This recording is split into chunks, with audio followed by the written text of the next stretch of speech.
सो hey guys, कैसे हो आप सभी लोग। Welcome back to my channel AG manga world. तो गाइस, आज मैं एक्सप्लेन करने जा रहा हूँ आई एम सो लकी के एपिसोड नंबर 6 को। इसलिए जल्दी से पहले ही वीडियो को लाइक शेयर कमेंट कर लीजिए। तो अब जैसा कि लास्ट एपिसोड में हम लोगों ने देखा, जुन ने होटल रूम में कियान को किडनैप कर लिया होता है और उसके साथ गलत काम करने की कोशिश कर रहा होता है। लेकिन तभी वहाँ पे लिन फेंग उसके सभी बॉडीगार्ड्स को मारता हुआ कियान को बचाने के लिए उसके रूम में आ जाता है। जिसके बाद वो कियान को ऐसी पोजीशन में देख उनसे बेहद ज्यादा गुस्से में कहता है कि अब तुम सिर्फ मुझे इतना बताओ कि आखिर तुम किस तरीके की मौत मरना चाहोगे। तो अब आगे एपिसोड के स्टार्टिंग में जुन अपने ऊपर से उस गार्ड को हटाते हुए अपने लोगों से कहता है कि कोई जल्दी से यहाँ पे आकर के इस लड़के को मार डालो। फिर उसकी ये बात सुन लिन फेंग भी उससे कहता है कि मुझे लगता है कि तुम अपनी मदद करने के लिए किसी को यहाँ पे बुलाना चाहते हो, लेकिन मैं तुम्हें ये बता दूं कि तुम्हारी मदद करने के लिए आज यहाँ पर कोई नहीं आने वाला, कि मैंने पहले ही उन सभी लोगों को एक अच्छा सबक सिखा दिया है। सिर्फ यहाँ पे तुम ही बचे हुए हो जो कि यहाँ पर अपने पैरों पर हिलडुल सकता है, लेकिन तुम्हारे लिए भी ये सिर्फ आखिरी पल है क्योंकि तुम अपने पैरों पर चल पा रहे हो। अब लिन फेंग की ये सारी बातें सुन करके जुन काफी ज्यादा घबरा जाता है और लिन फेंग से कहता है कि आखिर तुम मुझसे क्या चाहते हो और क्या तुम मेरे बारे में ये नहीं जानते कि मैं कौन हूँ। और अगर तुमने मेरे साथ ऐसा करने की कोशिश भी की, किसी को भी पता नहीं चलेगा कि तुम्हारा एंड आखिर कैसा होगा। तो अब इधर लिन फेंग भी जुन की ये धमकी सुनकर के उससे गुस्से में कहता है कि मैं ये जानता हूँ कि तुम कौन हो, लेकिन इससे क्या फर्क पड़ता है कि अब जब तुमने कियान के साथ ऐसा करने की हिम्मत की तो आज मैं तुम्हें यहाँ पर बिल्कुल भी नहीं छोड़ने वाला, फिर चाहे तुम्हें मारने के बाद मुझे कुछ भी सहना पड़े। लिन फेंग को ये कहता हुआ देख करके जुन तो काफी ज्यादा घबरा जाता है, जबकि कियान लिन फेंग का नाम लेते हुए काफी ज्यादा ब्लश कर रही होती है। अभी इधर लिन फेंग आगे बढ़ते हुए जुन से कहता है कि अब तुम मरने के लिए तैयार हो जाओ। इधर जुन भी पीछे हटते हुए कहता है कि नहीं, तुम मुझे नहीं मार सकते, नहीं नहीं प्लीज मेरी ओर मत आओ। इधर जुन अपने हाथ को आगे करते हुए लिन फेंग से ये सब कह रहा होता है। अभी लिन फेंग जुन के उस हाथ को पकड़ते हुए उससे कहता है कि तुम्हारा यही वो वाला हाथ है ना जिससे कि तुमने मेरे कियान को टच करने की कोशिश की। इधर इतना कहकर के लिन फेंग जुन के उस हाथ को तोड़ डालता है, जिस वजह से जुन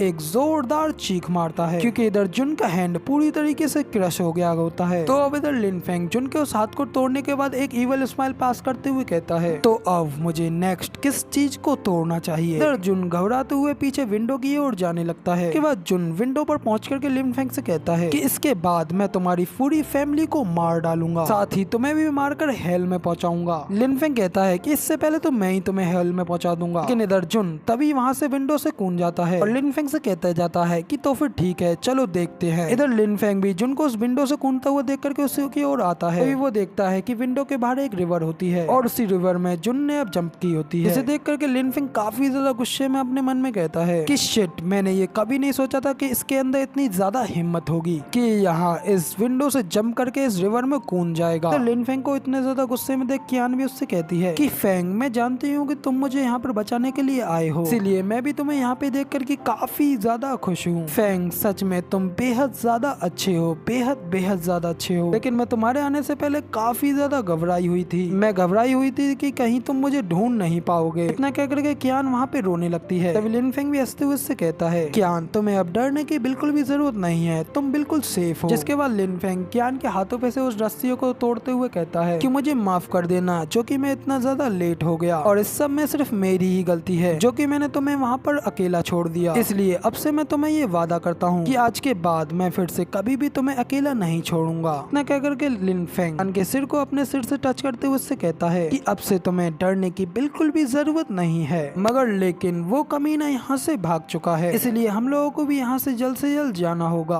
तो ये सुन कियान शर्माते हुए लिन फेंग से कहती है कि मगर लेकिन फेंग, मैं बिल्कुल भी मूव नहीं कर सकती, मेरे पैर बेहद ज्यादा कांप रहे हैं और प्लीज मुझे माफ कर देना, मेरे अंदर चलने लायक बिल्कुल भी ताकत नहीं बची है। तो अब इधर लिन फेंग कियान की ये बात सुन करके उसको अपनी गोद में उठाते हुए उससे कहता है कि चलो ठीक है, अब हम चलते हैं। तभी हमें अगले सीन में उस बंदे को दिखाया जाता है जो कि कह रहा होता है कि उसे अंदर गए हुए काफी ज्यादा समय हो गया है, तो हो सकता है कि वो बंदा ऑलरेडी मर गया हो, लेकिन मैं काफी ज्यादा खुश होऊंगा कि वो दोनों के दोनों ही वहाँ पे मर गए हो। इधर ये सब कह करके वो बंदा अपनी मन ही मन हंस रहा होता है। तभी वहाँ पे उसके सामने लिन फेंग कियान को लेकर के आ जाता है और उससे कहता है कि जल्दी से कार को स्टार्ट करो। इधर वो बंदा लिन फेंग को बिल्कुल ठीक देख काफी ज्यादा हैरान हो जाता है और अपने मन में कहता है व्हाट द हेल, इस लड़के में जरूर कुछ ना कुछ तो है। वो ये सब सोचने के बाद लिन फेंग से हंसते हुए कहता है कि बॉस मैं ये जानता था कि आप ये जरूर कर लोगे। तो अब इधर लिन फेंग उस बंदे की बात सुन कियान को उस कार में अपने साथ बैठा लेता है। तभी वो बंदा भी अपनी गाड़ी को स्टार्ट करते हुए कियान से कहता है भाभी जान टाइटली बैठना। तो अब इधर उस बंदे को कियान को भाभी कहते हुए सुन करके लिन फेंग और कियान दोनों ही काफी ज्यादा शर्मा जाते हैं। तभी वो बंदा हंसते हुए कहता है कि मैं अपने बड़े भाई की बेहद ज्यादा रेस्पेक्ट करता हूँ, इसीलिए मैं आपको भाभी कह रहा हूँ, आपको इसमें कोई प्रॉब्लम तो नहीं है। तो अब इधर लिन फेंग उस बंदे की बात सुन उससे कहता है कि नहीं तुम्हें कुछ गलत फैमिली है, हम दोनों रिलेशनशिप में नहीं है। इधर कियान भी थोड़ा शहरते हुए कहती है कि हाँ फेंग बिल्कुल सही कह रहा है। तभी वो बंदा कहता है कि जवान लोग सच में काफी ज्यादा शर्मीले होते हैं, चलो छोड़ो आप बस ढंग से बैठ जाओ और हम अब चलते हैं। इतने कह करके वो अपनी कार को स्टार्ट करके लिन फेंग के घर की ओर चले जाते हैं। फिर वो बंदा उन लोगों को उनके घर के सामने ड्रॉप करके उनसे कहता है कि अगर अगली बार भी आप लोगों को मेरी किसी भी तरीके की जरूरत पड़े तो आप बेधड़क मुझ पे कॉल कर लेना। इधर कियान भी उस बंदे की बात सुन उसको थैंक्स करती है। तभी वो बंदा वहाँ से जाते हुए फिर से कियान को भाभी कहते हुए उसको योर वेलकम कह करके चला जाता है। जिसके बाद लिन फेंग कियान के कंधे पर हाथ रखते हुए उससे कहता है कि ठीक है तो चलो घर पे चलते हैं। फिर इतना कह करके लिन फेंग कियान को उससे अपने घर में अंदर जाने के लिए कहते हुए उससे कहता है कि तुम्हें अगर कोई भी जरूरत हो तो मुझे बस एक बार आवाज लगा लेना, मैं तुम्हारे गेट पर ही मिलूंगा। तो अब इतना कह करके लिन फेंग अपने रूम में आ जाता है और कहता है कि अब वैंग ने क्लियरली अपने बदला लेने के लिए मुझे इनवाइट कर लिया है और अब मुझे लगता है कि उसके फादर और वुल्फ गैंग के साथ डील करना मेरे लिए इतना भी ज्यादा इजी नहीं होगा, इससे मेरी फैमिली भी काफी ज्यादा डेंजर में पड़ सकती है, इसीलिए मुझे इसके लिए जरूर कुछ ना कुछ तो करना ही होगा। मैं नहीं चाहता कि कोई भी कियान या फिर मेरी फैमिली को बिल्कुल भी हर्ट करे। तो लिन फेंग ये सब कह करके परेशान हो ही रहा होता है कि तभी कियान लिन फेंग को अपनी विंडो पे से आवाज लगाते हुए कहती है कि फेंग क्या तुम यहाँ पर हो। तो लिन फेंग भी अपनी विंडो पे आकर के कियान से कहता है कि हाँ बिल्कुल क्या हुआ। कियान कहती है कि मैं सोच रही हूँ कि तुम आज रात के लिए मेरे साथ सो सकते हो। तो लिन फेंग कियान की ये बात सुनकर के काफी ज्यादा हैरान हो जाता है और उससे हैरानी में कहता है कि क्या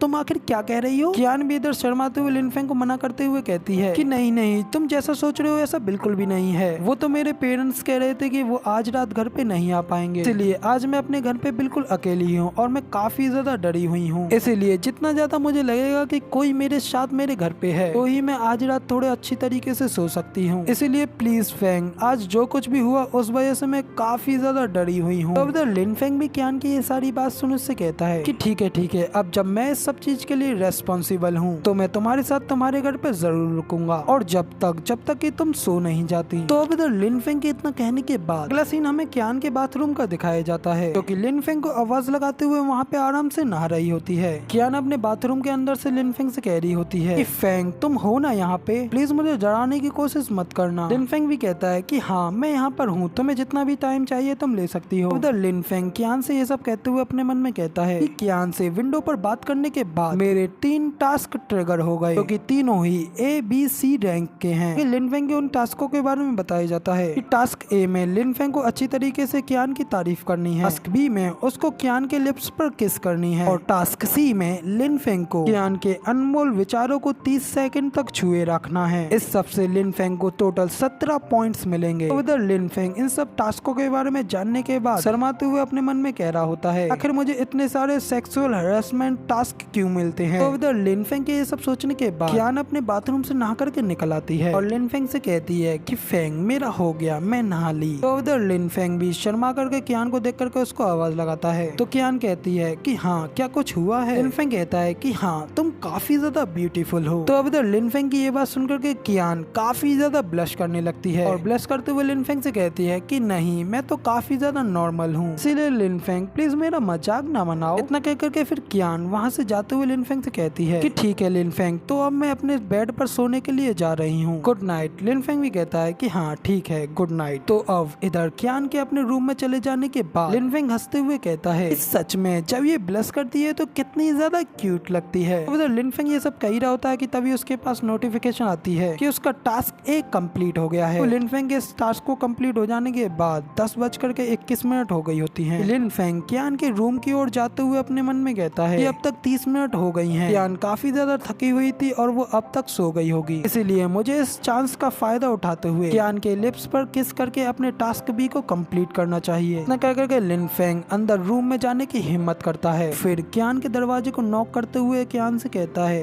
कि कियान क्या तुम सो गई? तो इधर लिन फेंग को कोई भी रेस्पॉन्स ना मिलने की वजह से वो अपने मन में कहता है लगता है कि कियान ऑलरेडी सो गई है। तो अब इधर लिन फेंग ये सब सोचने के बाद कियान के कमरे के गेट को खोल करके अंदर की ओर आने लगता है और कियान को लेटा हुआ देख करके अपने मन में कहता है कि लगता है कि जरूर ही सो गई है। न कह करके लिन फेंग कियान की ओर दबे पैर आगे बढ़ने लगता है और धीरे धीरे वो कियान के बेड के काफी ज्यादा करीब पहुंच जाता है। फिर वो कियान को देख करके काफी ज्यादा शर्माते हुए उसके फेस पे से उसके बालों को हटाते हुए उसके गुलाबी लिप्स को देखते हुए अपने मन में कहता है कि मुझे काफी ज्यादा अच्छा लगता है कि ये सब इस तरीके से सीक्रेटली ना हो रहा होता। न कह करके लिन फेंग आगे कियान को अपने मन में सॉरी कहता है। फिर जल्दी से लिन फेंग कियान के होठों पर एक प्यारी सी पप्पी कर देता है। तभी इधर जल्दी से कियान को किस कर लेने के बाद लिन फेंग गेट को बंद कर करके वहाँ से चला जाता है। तभी हमें कियान की ओर भी दिखाया जाता है। लिन फेंग के चले जाने के बाद कियान अपनी आंखों को खोल लेती है क्योंकि वो अब तक सोने का नाटक कर रही थी। वो इस सब के बारे में सोचते हुए काफी ज्यादा ब्लश कर रही होती है और इधर हम लोग भी इस एपिसोड को यहीं पर खत्म करते हैं।